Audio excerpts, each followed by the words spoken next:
Eu quero convidar sem demora a nossa pregadora aqui da manhã, que preparou uma palavra para o meu e para o teu coração, a Mel. Amém? Você pode aplaudir a Jesus pela vida da Mel? Amém? Glória a Deus, aleluia. Graça e paz, igreja. Vamos ficar de pé, gente, e orar enquanto ele traz ali para mim colocar aqui a Bíblia? Sem muitas delongas, queria pedir para abrir aqui o texto de Abacuque, capítulo 3, versículo 2.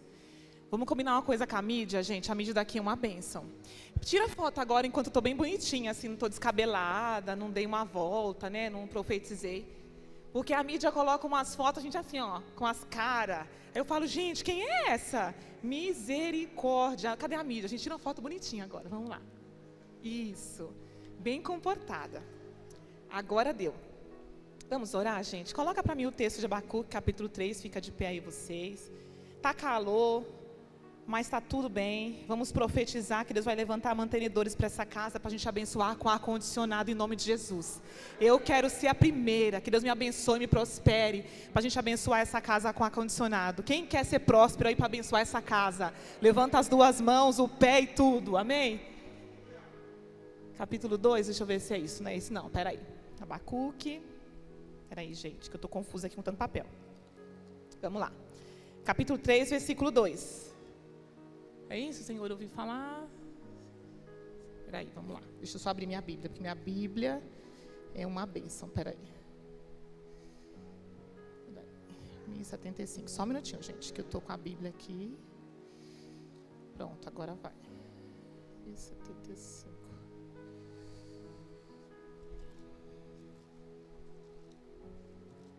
Aqui.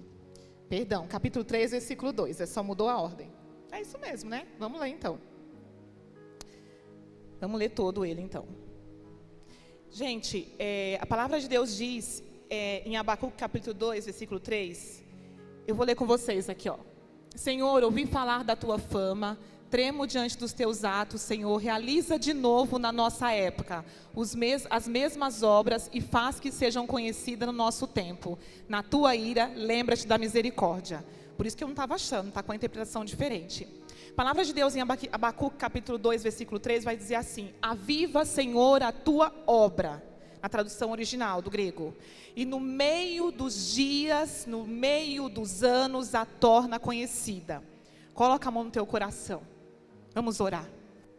Pai, em nome de Jesus, nós queremos, Senhor, orar, declarar essa palavra. Senhor, aviva em nosso coração a tua obra, e no meio dos dias, no longo dos anos, a torna conhecida. Tira de nós todo sentimento de procrastinação, de medo, de dúvida, de incerteza, que nos faz paralisar no meio do caminho e não cumprir a tua promessa. Nós queremos nessa manhã nos colocar diante de ti, dizer: Senhor, queime em nosso coração o desejo de te buscar, e derrama sobre nós nessa manhã o teu espírito de ousadia, para que nós possamos impactar uma geração que precisa de socorro. É o que nós te pedimos, em nome do Pai, do Filho e do Espírito Santo de Deus, amém? Amém? Quem aqui é casado? Levanta a mão, vou baixar minha mão. O marido está aqui? Tá? Chama o teu marido aí, fica do lado do teu marido. A palavra de Deus diz que Abacuque, ele foi levantado como profeta para orar para um tempo como este que nós estamos vivendo. Só para que vocês possam entender, fica de pé para eu não ficar de pé sozinha. Só para introdução, Abacuque foi levantado num tempo onde havia muita procrastinação em Judá, onde o povo de Judá estava cansado. O povo de Judá não se movia mais para fazer o que Deus pediu para eles fazer. O povo de Judá estava sofrendo as consequências de um governo de Nabucodonosor. E eles seriam levados cativos por babilônicos. Então, o profeta Abacuque, ele se levanta para clamar por essa geração. E ele começa a se indignar com Deus. Ele diz assim: Senhor, até quando eu clamarei socorro, socorro, e tu não me ouvirás? Até quando eu clamarei por justiça e tu não me responderás? E a palavra de Deus diz que Abacuque se levanta e fala: eu ficarei na torre de vigia, e quando eu me levantar, o Senhor vai me responder. E ele se levanta. E quando ele se levanta, o Senhor responde. E o Senhor diz assim: esta palavra é para este tempo. Escreve com letras bem grandes, porque vai se cumprir aquilo que eu te prometi. E não tardará. E se tardar, espera-o. Então o profeta está se levantando para um tempo de procrastinação de Israel, para levantar um clamor para um tempo novo. E eu queria te fazer uma pergunta.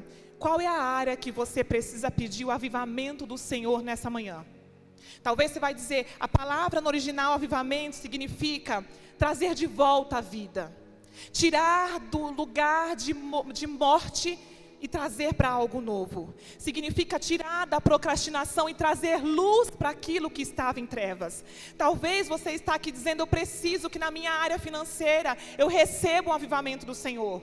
Talvez você vai dizer, Mel, a minha vida espiritual precisa hoje receber o avivamento do céu. Talvez você vai dizer, Mel, meu casamento, ele está em ruínas. Eu vou na igreja, eu oro, mas o meu casamento está vivendo em procrastinação espiritual. E isso, Abacuque vai se revelar para um tempo que Israel estava em dormência. O que é dormência? Tem nome que está vivo, mas a atitude é de quem está morto.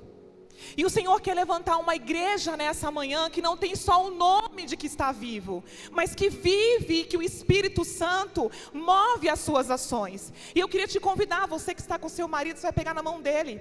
Esposo, fica na frente da esposa. Ela vai ser Abacuque na tua vida. Ela vai orar e vai profetizar para que Deus ative em você os teus chamados. Ela vai orar e vai profetizar para que Deus coloque no teu coração a chama do Espírito Santo. E você que está sozinha, você vai levantar as mãos e vai profetizar sobre a sua casa, sobre a sua família. Que área que você quer avivamento? Ai, meu, lá em casa meus filhos estão desviados. Ai, meu, lá em casa há uma procrastinação financeira tão grande que a gente roda e não sai do lugar. Então é você que vai profetizar. Eu quero te convidar a pregar comigo nessa manhã. Levante suas mãos, vire para o seu esposo, ore para ele, profetize sobre a vida dele, seja Abacuque na vida dele. Fala, aviva, Senhor, a tua obra na vida do meu marido. Aviva, Senhor, a tua obra na vida da minha esposa. Ora também pela tua esposa. Segura na mão dela e seja profeta na vida dela. Seja profeta na vida dele. E você que está sozinha, levante as mãos para o céu e profetiza. Se o seu marido está em casa, se os seus filhos estão em casa, você vai profetizar. Aviva, Senhor, a tua obra. Aviva, Senhor, a tua obra. Derrama, Senhor, o teu Espírito lá em casa. Derrama, Senhor, o teu Espírito sobre o meu esposo. Ativa o chamado dele agora. Todo sentimento de procrastinação, todo sentimento de dúvida, todo sentimento de cansaço, nós como igreja agora declaramos falido todo projeto de Satanás para destruir a nossa casa, para destruir a nossa família. E nós queremos se levantar como Abacuque, e a indignação está no nosso coração, e dizer, Espírito Santo, sopra neste lugar. Espírito Santo, sopra neste lugar.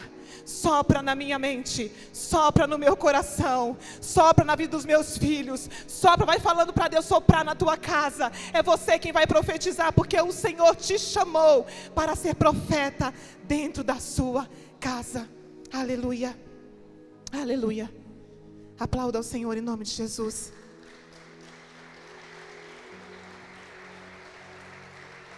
Pode se assentar. Queria vocês viverem um pouco da história de Abacuque. Que Abacuque foi levantado num tempo onde havia muita idolatria em Israel. E Abacuque, ele foi levantado para o reino de Judá, para trazer o povo de Israel a voltar para a prática da adoração e para voltar a ser cheio do Espírito Santo. Então Abacuque se indigna. Deus traz a resposta para Abacuque e diz que a visão é para esse tempo que ele ia levantar um governo dos babilônicos, para poder corrigir o povo de Judá. Então era mais ou menos assim para você entender. Estava acontecendo igual no Brasil. Muita coisa errada acontecendo, muita idolatria, muitas guerras políticas, muitas guerras físicas, muitas guerras espirituais. E Deus levanta um profeta para clamar por uma nação. Mas quando esse profeta se levanta, a resposta que ele tem não é a que ele queria. E quantas vezes nós como igreja oramos e clamamos ao Senhor e a resposta que nós temos não é a que nós queremos. E Deus responde para ele dizendo, Abacuque, o que eu falei vai se cumprir. Os babilônios vão se levantar e vão subjugar esse povo. E através disso eles verão a minha correção. O meu juízo estará sobre ele. Abacuque então entende que ele não pode mais discutir com Deus.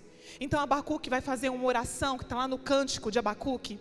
E ele diz assim: ainda que a figueira não floresça, que não haja fruto na vide, ainda que o produto da oliveira fale, e os campos não produzam mantimento, ainda que as ovelhas sejam desgarradas, ainda assim, todavia, eu me alegrarei no Senhor. E ele diz mais: o Senhor é a minha fortaleza, o Senhor é a minha força, Ele conduz os meus pés como a corça e me faz elevar acima das minhas dificuldades. O que eu quero te dizer com isso? Que o cenário é de caos, o cenário é de destruição, mas a resposta que Deus dá para Abacuque é diz assim: eu trarei juízo, mas aqueles que forem fiel, aqueles que andarem com fidelidade, o justo viverá por tua fé. Então Deus está dizendo: vai haver mudanças na humanidade, mas aquele que permanecer em fidelidade, eu vou livrá-lo. Então é a tua fé que vai te sustentar nos dias maus. É a tua fé que vai te ajudar a permanecer quando as más notícias chegarem. É a tua fé que vai te ajudar a estar de pé quando as coisas não derem certo. Quando a tudo que você pediu, que você clamou, não se realizou. É a tua fidelidade. O Senhor deseja te visitar nessa manhã, para que você possa ativar a tua fé. Mel, como que eu ativo a minha fé?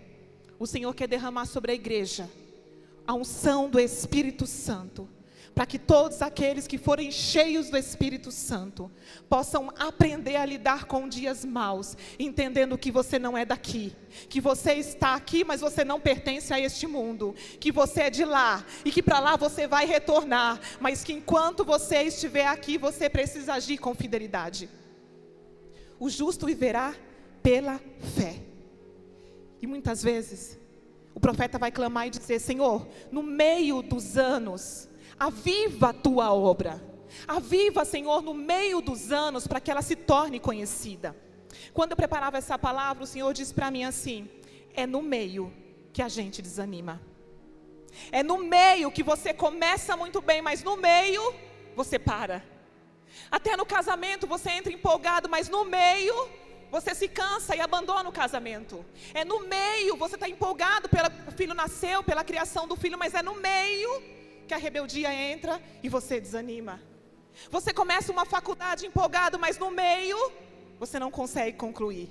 Você vai numa igreja cheio da graça de Deus, aceita Jesus, mas no meio você para, porque você não consegue lidar com as pressões do dia a dia.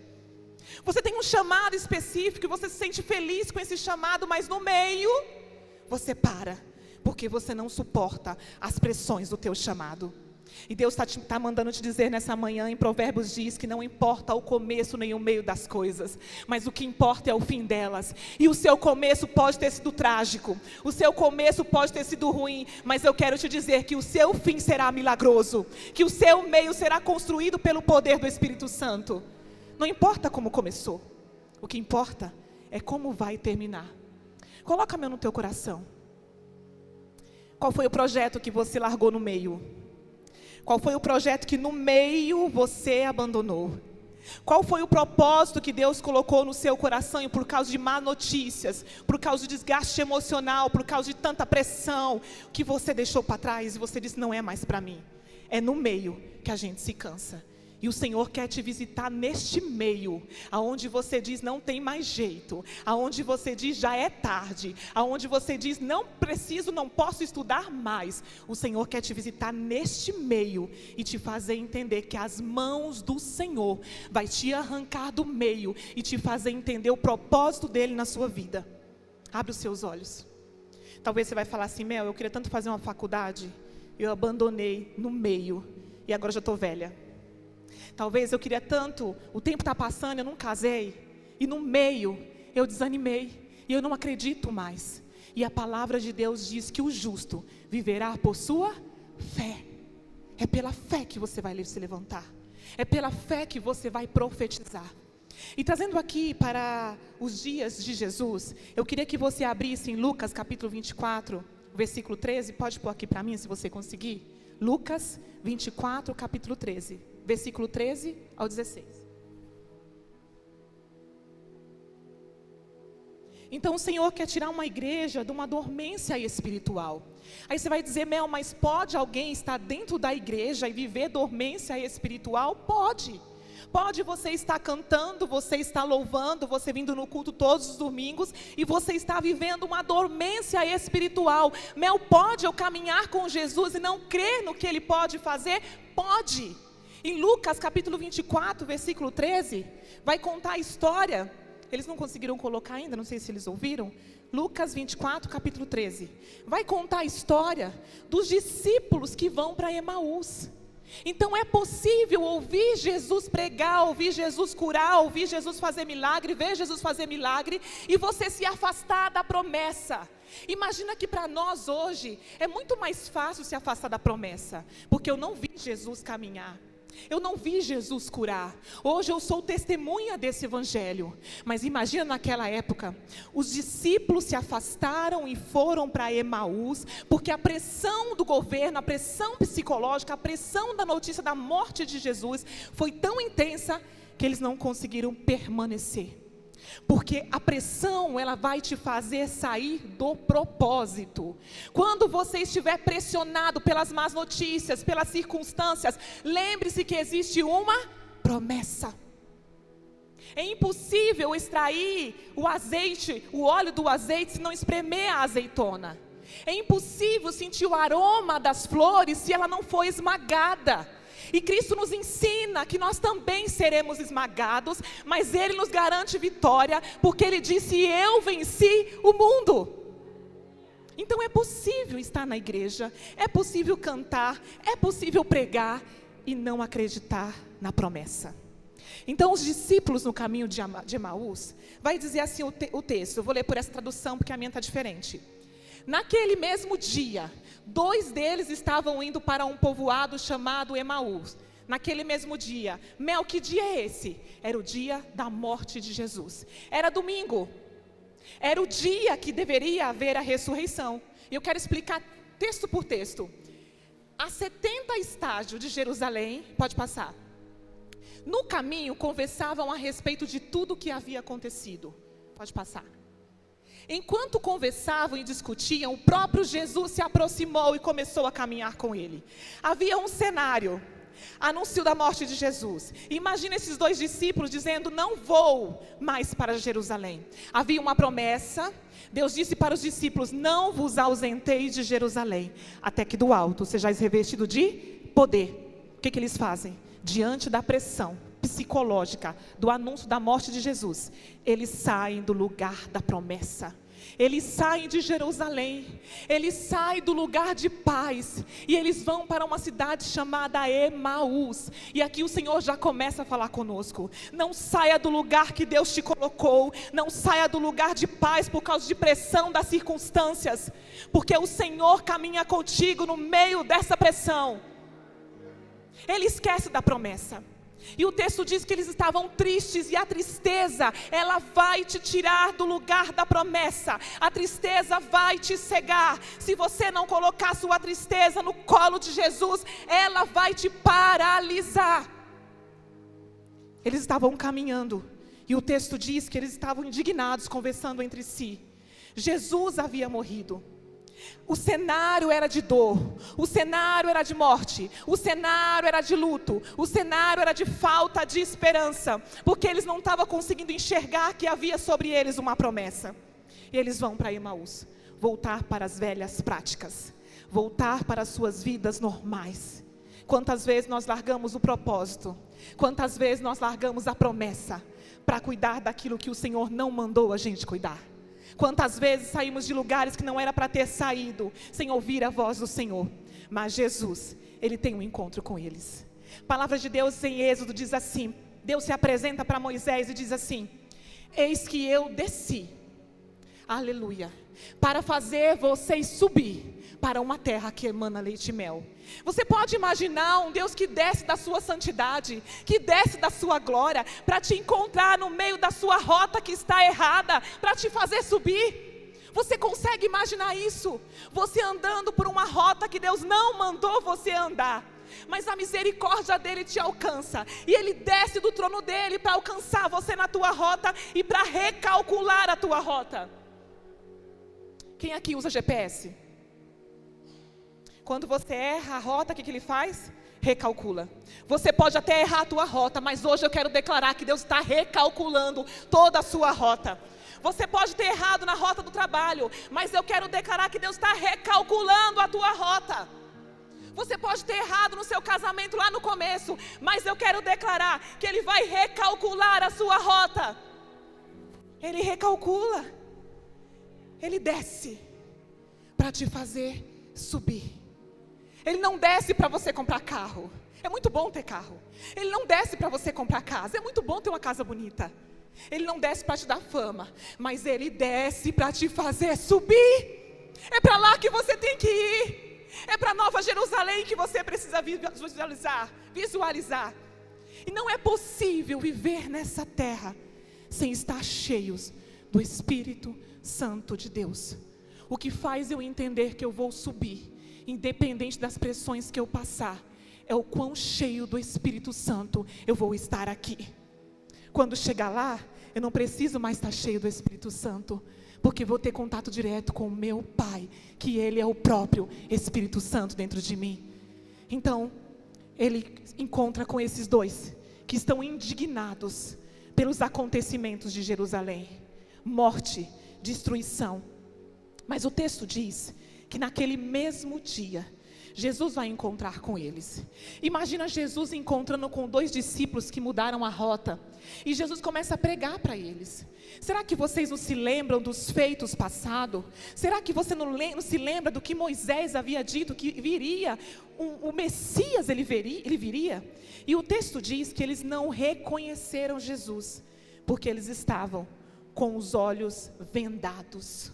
Os olhos deles estavam fechados. E o texto diz que Jesus se aproxima e pergunta para eles assim. Eles dizem assim: será que você não sabe quais os últimos acontecimentos de Jerusalém? Jesus olha para ele e diz: quais? Quais são os acontecimentos? Quais são os fatos? Muitas vezes nós questionamos a Deus: por que está acontecendo isso comigo? Por que está acontecendo aquilo outro comigo? Por que as coisas para mim não dão certo? E Deus está te perguntando nessa manhã: quais fatos estão causando tristeza no seu coração? Quais fatos estão te paralisando para acreditar na minha promessa? Quais fatos estão tirando você da rota para você não acreditar mais que eu tenho um propósito na sua vida? Quais fatos aconteceram que te tirou você do altar? Quais fatos aconteceram que te afastou da promessa que eu tenho para você? Quais fatos? O Senhor quer ouvir a tua indignação. Porque Deus, Ele não anula a nossa fala, mas Ele nos encontra no meio da nossa dor. E é no meio da sua dor que Ele quer te encontrar. Ele quer te curar, quer recalcular a rota e quer colocar você de volta no caminho do propósito. Quais são os acontecimentos? Aí os dois começam a falar assim, que Jesus morreu, que Ele foi crucificado, e eles começam a dizer assim: nós esperávamos que Ele redimisse a Israel. Essa fala vai trazer por trás tanta dor, porque era de alguém que confiou na promessa de Jesus, mas diante dos acontecimentos, eles desistiram de acreditar. E quantas vezes nós somos assim? Nós começamos acreditando que tem um propósito, acreditamos que tem uma promessa, mas por causa do caos espiritual, do caos político, do caos financeiro, a gente desacredita da promessa de Deus. Então, ele diz assim: eu esperava que Ele fosse redimir a Israel. Eles pensavam que Jesus ia vir num governo político, e Ele ia ficar na política, ia derrubar o governo de Roma, porque eles estavam oprimidos pelo governo de Roma. Então ele achava que Jesus ia ser aquela pessoa que ia se posicionar na política para destruir o governo de Roma. E não foi assim que Jesus veio. Então, quando Ele fala esperávamos, vai dizer mais daquilo que você espera e não acontece. O que você tem esperado e não tem acontecido? O que você tem esperado e você já está desanimado, desacreditando da promessa do Senhor? E aqui vai declarar a tristeza deles, que faz ele abandonar o propósito e ir para outra rota. Porque já era o terceiro dia e nada aconteceu. Talvez você veio aqui hoje dizendo: nossa, já estou tanto tempo indo para a igreja e nada aconteceu. Eu estou tanto tempo orando e nada aconteceu. Eu estou tanto tempo jejuando e nada aconteceu.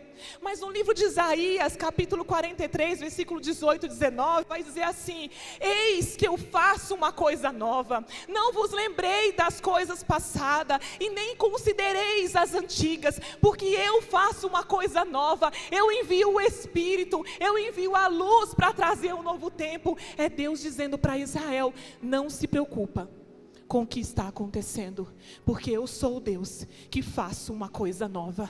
A palavra de Deus em Isaías diz: antes mesmo que houvesse dia, eu o sou, e nada pode escapar das minhas mãos. Não escapa das mãos de Deus a má notícia, não escapa das mãos de Deus o diagnóstico médico, não escapa das mãos de Deus a rebeldia dos seus filhos, não escapa da mão de Deus se o seu marido foi embora de casa, não escapa das mãos de Deus. E o texto diz mais: agindo eu, quem impedirá? Ele começa a agir no meio do seu caos, e se ele age, ninguém pode impedir. Quando ele age, ninguém pode paralisar. Mas você, como cristão, precisa se posicionar. Não saia do lugar da promessa, não saia da casa de paz, não saia do lugar de paz que o Senhor te colocou. Fica em Jerusalém, fica no lugar da promessa, fica acreditando no teu propósito, fica acreditando no teu chamado.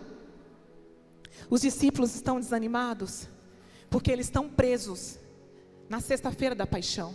Mel, o que aconteceu na sexta-feira? Morte, destruição, Maria Madalena chorando diante do túmulo. Os discípulos se dissiparam, Pedro foi pescar, e antes disso, eles estavam numa roda discutindo. Jesus disse assim: eu serei preso, eu serei morto. E eles discutiam, João, Tiago e João perguntando: Jesus, permita-me assentar uma à sua direita e uma à sua esquerda. Outro discípulo perguntando: Deus, quem vai ser o maior no teu reino?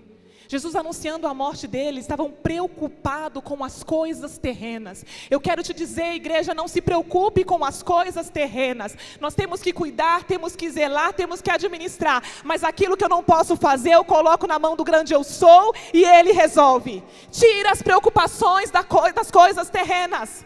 O que eu posso fazer, eu vou fazer. O que eu não posso fazer, eu vou entregar. E essa é a manhã de você entregar aquilo que foge do teu controle. Entrega. Então eles saíram se questionando, porque eles estavam vivendo a experiência da sexta-feira, da morte de Jesus.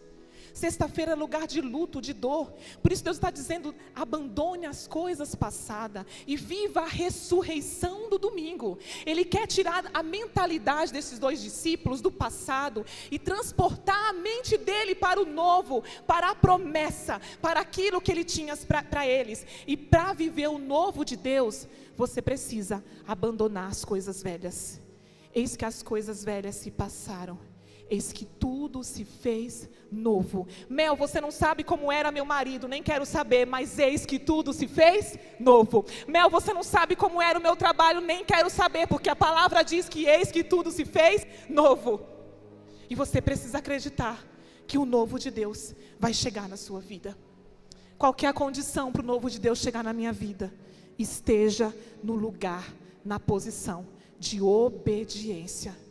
Não saia do lugar que Deus mandou você sair, que você ficar. Fique na posição, porque o Senhor vai te encontrar e vai mudar a sua rota para te colocar no lugar do propósito. Ele recalcula a rota, né, pastor Léo? Ele recalcula a rota para nos colocar no lugar da promessa. É isso que ele faz. O texto diz que Jesus responde para eles assim: tardios em acreditar na promessa. O que o texto quer dizer com isso? Jesus está dizendo para eles: tão tardios para confiar naquilo que eu te disse. Quantas vezes nós conhecemos o Evangelho e somos tardios para tomar decisão? Procrastinação. Depois eu vou, depois eu faço, depois eu estudo, depois eu canto, depois eu volto para o meu chamado, depois eu vou estar de volta, depois eu dou aquele abraço em quem eu preciso abraçar, depois eu peço perdão, depois eu faço. E se Jesus pedir hoje a tua vida, O pastor Léo cantou aqui de entregar o seu Abraão, o seu Isaac. Mas se ele pedir para você entregar a sua vida a ele hoje, se ele disser assim, Mel, a sua senha no céu está te chamando. Opa, é a minha senha, a minha hora de partir. O que você tardou? O que você não fez? Tardios em praticar a palavra de Deus. Conhece, mas não pratica. Conhece, mas quer viver do mesmo jeito. Conhece e quer viver satisfazendo os seus próprios desejos. E Deus olha para ele e diz, tardios em acreditar. Tardios em voltar para o lugar da promessa. Não entardeça o que Deus tem para você. Quanto mais tarde você se posiciona, mais longe da promessa você fica. Quanto mais tarde você demora para tomar decisão, mais longe do que tem para você, você fica. Quanto mais tarde você demora para se posicionar, mais distante do propósito você fica. Jesus pode me encontrar? Pode, e Ele vai te encontrar. Mas você precisa dizer, Deus, eu preciso que você caminhe comigo. Eu preciso que você tome a direção da minha vida, para que Ele possa calcular a tua rota. Então os discípulos começam ali andando, e o texto diz que, chegando num determinado lugar, os discípulos falam assim, entre conosco. Eles chegam numa pousada, entre conosco porque já é tarde. E aí, os discípulos vão convidar Jesus para entrar. E ele diz assim, já é tarde. E quando eu comecei a preparar isso aqui, o Senhor falou comigo, nunca para Deus é tarde. É tarde para você, aleluia, mas para Ele não é tarde. Talvez você deixou no meio a faculdade, está dizendo é tarde. Deus está dizendo não é tarde, porque eu sou o dono do tempo.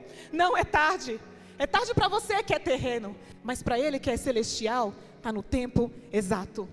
É tarde para me reconciliar com meu esposo e ter uma vida abundante, não é tarde. É tarde para você, mas quando Jesus entra, o dono do tempo chega. E não é tarde.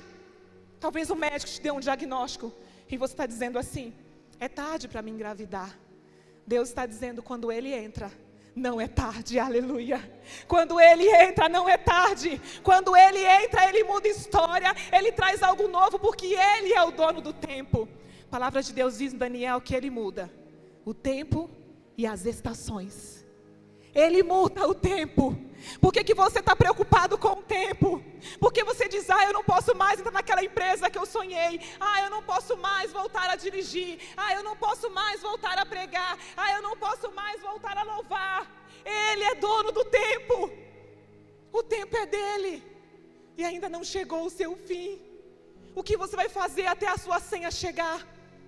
Se Jesus chamasse você hoje, qualquer desculpa que você ia dar, Deus, eu não cumpri o meu chamado porque eu desacreditei. Senhor, eu não cumpri mais o meu propósito porque eu não queria mais ir para a igreja. Senhor, eu não cumpri mais o meu chamado porque pastor ciclano, pastor fulano me desanimou. Eu quero te dizer que quem te chamou, quem te escolheu, foi o Deus de Israel. E Ele te escolheu desde o ventre da sua mãe. Não foi para viver aqui de qualquer jeito, mas foi para se mover pelo Espírito Santo de Deus. Quando Jesus parte, em João 17 vai dizer que Jesus fez uma oração para os seus discípulos. Mel, qual foi a oração?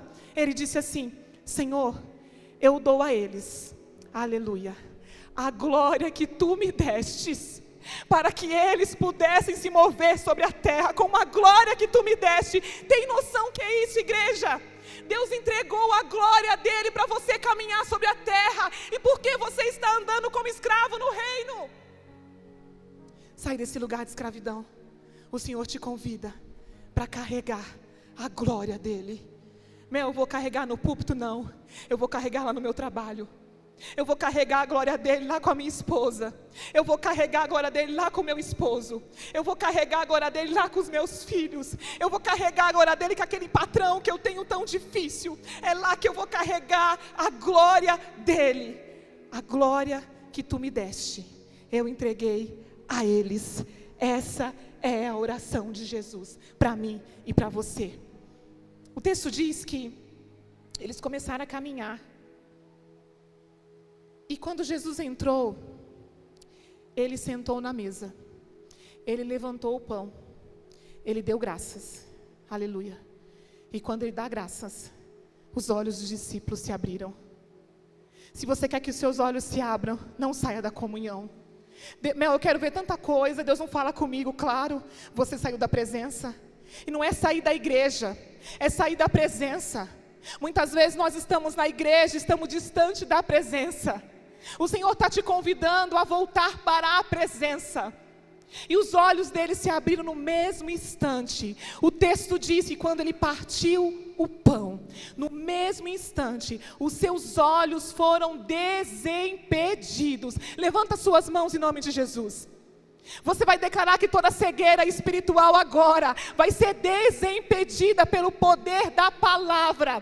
Todo comichão no ouvido, todos os olhos que estão cegos, em nome de Jesus agora, o poder da palavra, o partir do pão, a morte de Jesus, tira toda cegueira espiritual. E eu quero enxergar como tu vês a tua glória. Os olhos deles se abriram.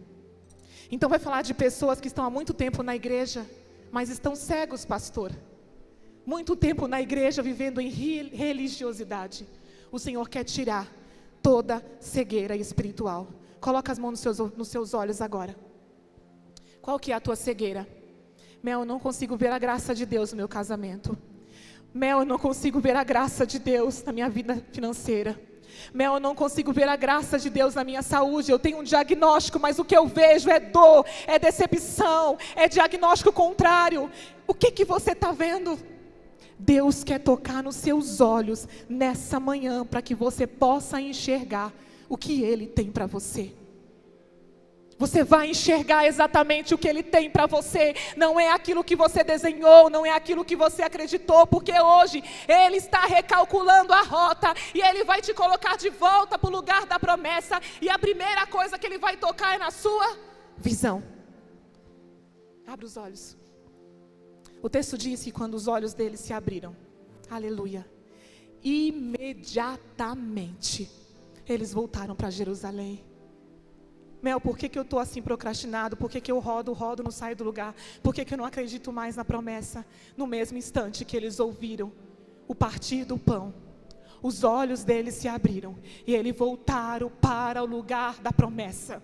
Eu quero te dizer, volte a acreditar. Volte a acreditar na promessa que Deus te fez. Volte a executar aquilo que o Senhor mandou você executar. Certamente você está aqui sentado e Deus deu atribuições e dons para cada um. Se Deus te chamou para ser profeta, volte para o lugar da profecia. Se Deus te chamou para ministrar a palavra, volte para o ministério da palavra. Se Deus te chamou para tocar louvores, volte para tocar louvores. Mas Deus te chamou num propósito maior, que foi ser testemunha dele em toda a Judéia, Samaria e Galileia. E esse é para mim e para você. Então volte para o lugar da promessa.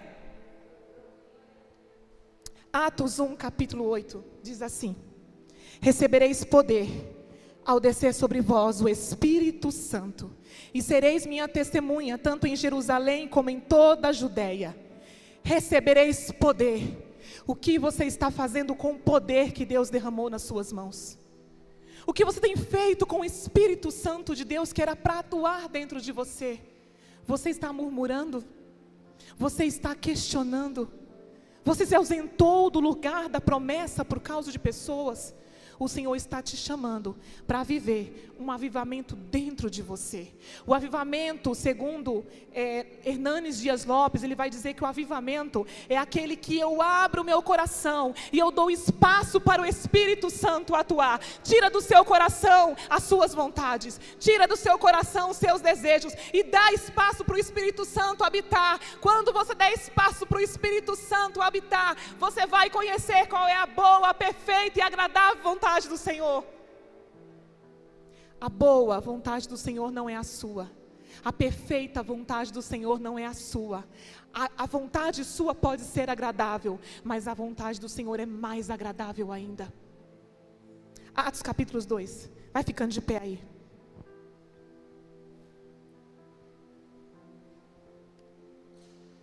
Em 2 Coríntios capítulo 3, Paulo vai deixar uma carta para a igreja. Ele diz assim, até quando eu terei que dar carta de recomendações para vocês? Até quando eu terei que dar carta de recomendação que vocês são uma igreja que carrega o nome de Cristo?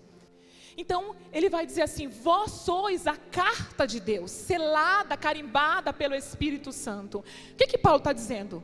Que nós somos uma carta de Deus. Quem é aqui da época da carta? Gente, não vai denunciar a idade. Eu não vou levantar minha mão não, porque senão eu vou denunciar a minha idade. Quem é aqui daquela época que mandava-se carta para os parentes que moravam lá nas outras cidades? Um monte de gente, né? Não me mente não, gente. Levanta a mão, vocês aí. Eu sei a idade de vocês, viu? Ó, mandava carta, né? Mandava carta. Quando a gente mandava uma carta, o que acontecia? O correio ia lá levar. E quando chovia? Quando chovia, a carta não era amassada. A carta chegava danificada. A carta chegava, às vezes, com a escrita embaçada. Então, Paulo está dizendo: eu vos chamei para ser carta de Deus sobre a terra. E muitas vezes, irmão, a nossa carta, ela passa por tempestades. Ela passa por dificuldades. E a carta, ela tinha um remetente, ela tinha um destino. E o remetente que escreveu a sua carta é o próprio Deus que está te enviando. Só que essa carta, muitas vezes, por passar por dificuldades, por chuva, por tempestade, a mensagem vem embaçada. Você imagina mandando uma carta lá para a Bahia e choveu. A mensagem foi danificada. Então logo eu, como carta, não consigo mais conduzir o que o remetente pediu para me conduzir, porque eu passei tantas dificuldades e a mensagem foi distorcida. E hoje o Senhor quer corrigir todas as cartas que estão distorcidas. Ele está te chamando para ser carta no meio da humanidade. E Ele está dizendo: as chuvas que você enfrentou, a tempestade que você enfrentou, não pode mais distorcer a palavra original que eu coloquei no seu coração, porque o Espírito Santo é o selo que foi colocado em vós, como a garantia que essa carta vai chegar no destino certo. Você é carta, e você vai chegar no destino certo. Você vai chegar com o selo do Espírito Santo no destino certo. Coloca a mão no seu coração. A palavra de Deus diz que os discípulos, no mesmo instante que eles ouviram a voz de Deus, eles voltaram para Jerusalém. Eles voltaram para o lugar da promessa. E o que ia acontecer no lugar da promessa, Mel? Em Atos capítulo 2 vai dizer que o Senhor derramaria sobre eles o seu Espírito, e lá eles seriam cheios do Espírito Santo. Eles voltam para Jerusalém. Eu quero que você imagine você voltando de volta para o lugar da promessa. Fecha os seus olhos, pode apagar as luzes. Imagina você voltando dizendo: Mel, tantas vezes eu rodei, recalculei a minha rota e não consegui ouvir a voz de Deus. Quantas vezes eu recalculei a minha rota na vida financeira, na vida profissional, e eu não consegui ouvir a voz de Deus. Quantas vezes eu recalculei a minha rota e eu não entendo até hoje qual o meu chamado. Eu já fui em tantas igrejas e eu não consigo identificar o que Deus quer de mim. Você está dizendo que Ele recalcula a minha rota. Hoje eu quero ouvir a voz de Deus dizendo comigo qual é a rota que Ele está recalculando. E o texto diz que eles foram para o mesmo lugar. Os dois discípulos, Cleopas e o outro discípulo, e foram para Jerusalém. E a palavra de Deus diz que naquele dia, de repente, aleluia, foi de repente eles estavam frustrados, de repente eles estavam cansados, de repente estavam desanimados, mas de repente o vento sopra. E quando o vento sopra, ele começa a colocar em ordem o caminho da promessa. E todos eles foram cheios do Espírito Santo. E eles começaram a calcular a rota. Eles foram cheios e eles começaram a pregar em Judá, em Galileia, em Jerusalém. E eles começaram a voltar de volta para o propósito. Eu queria aqui fazer 3 convites. E não é para você aceitar Jesus, porque Jesus te aceitou primeiro. Eu queria fazer um convite, que nós queremos orar por você. Queria chamar os intercessores aqui na frente, os pastores que aqui estão. Se você está dizendo assim: Mel, eu já rodei, eu abandonei faculdade, eu abandonei casamento, a minha vida não dá certo, tudo que eu faço, Mel, eu não vejo a mão de Deus, parece que o negócio é comigo. Eu no meio eu paro. Eu começo a fazer uma faculdade, eu paro. Eu começo a fazer um trabalho, eu abandono. Eu não consigo mais ser o sacerdote da minha casa. Eu não consigo ser provedor porque eu entro no trabalho e quando alguém grita comigo ou levanta a voz, eu abandono, eu saio. Eu queria te convidar aqui na frente, nós vamos orar por você. Nós vamos declarar que o Senhor está recalculando a tua rota.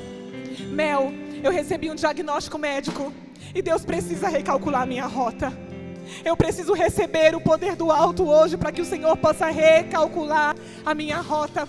Vem aqui na frente, nós vamos orar por você. Independente se você já é da igreja há muito tempo, se você está a primeira vez aqui hoje, pode vir aqui na frente.